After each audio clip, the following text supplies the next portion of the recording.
여러분 안녕하십니까?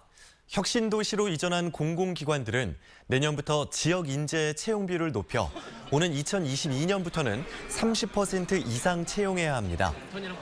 국토교통부는 이 같은 내용을 담은 혁신도시 건설 및 지원에 관한 특별법 시행령 개정안을 마련해 오늘 입법 예고했습니다.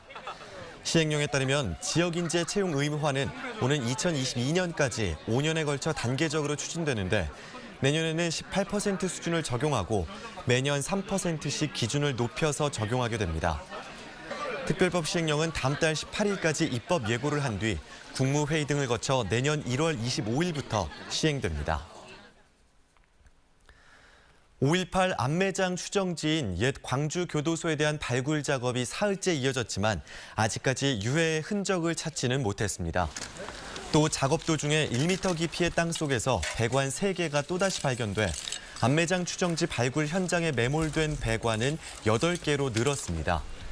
5.18 재단과 문화재연구원 측은 1.5m 이상 팠는데도 다른 굴착의 흔적이 없는 것으로 확인되면 현재 작업 위치에서 위쪽으로 4개의 구덩이를 같은 방식으로 파내면서 유해 흔적을 찾기로 했습니다.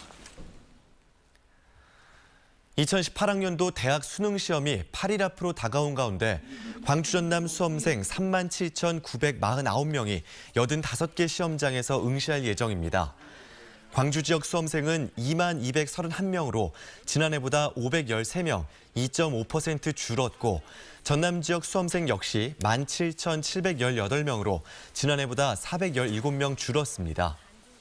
2018학년도 수능 시험은 오는 16일에 치러지며 수능 채점 결과는 12월 6일에 발표됩니다.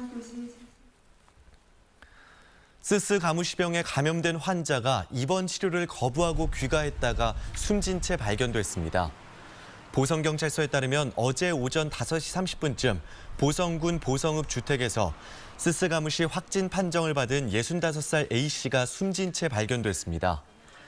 A씨는 그제 고열과 호흡곤란 증세를 보여 병원에서 스스가무시 확진 판정을 받았지만 입원 치료를 거부하고 귀가했던 것으로 알려졌습니다. 발열성 질환인 스스가무시병은 쥐 등 야생 설치류에서 기생하는 털 진들기 유충에 물려 감염되는 질환입니다. 전남 선거관리위원회가 내년 지방선거 입후보 예정자의 홍보성 기사가 실린 월간지를 무상으로 제공한 혐의로 2명을 검찰에 고발했다고 밝혔습니다. 선관위에 따르면 이들은 내년 군수선거에 출마할 것으로 알려진 모 씨의 인터뷰 기사가 실린 월간지 300부를 이 미용업소에 우편으로 발송하고 선거 구민에게 무상으로 제공한 혐의를 받고 있습니다. 화순 탄광에서 발생한 불이 하루 만에 진화됐지만 복구 작업과 안전 진단 때문에 일주일 동안 채굴 작업이 중단될 것으로 보입니다.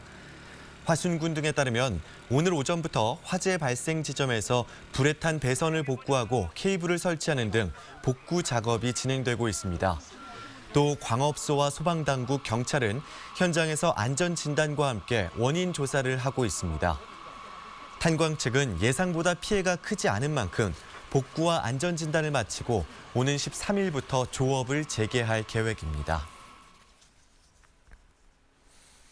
제15회 광주시 자활 한마당 행사가 더 나은 내일로라는 주제로 송원대학교 청솔관에서 열렸습니다.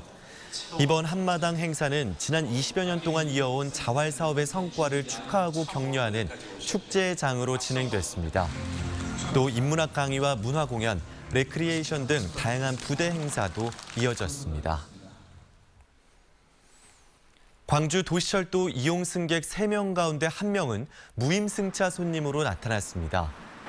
광주 도시철도공사 행정사무감사 자료에 따르면 올 들어 지난 9월 말까지 전체 이용객은 1,403만 명으로 하루 평균 5만 1,390여 명이었습니다.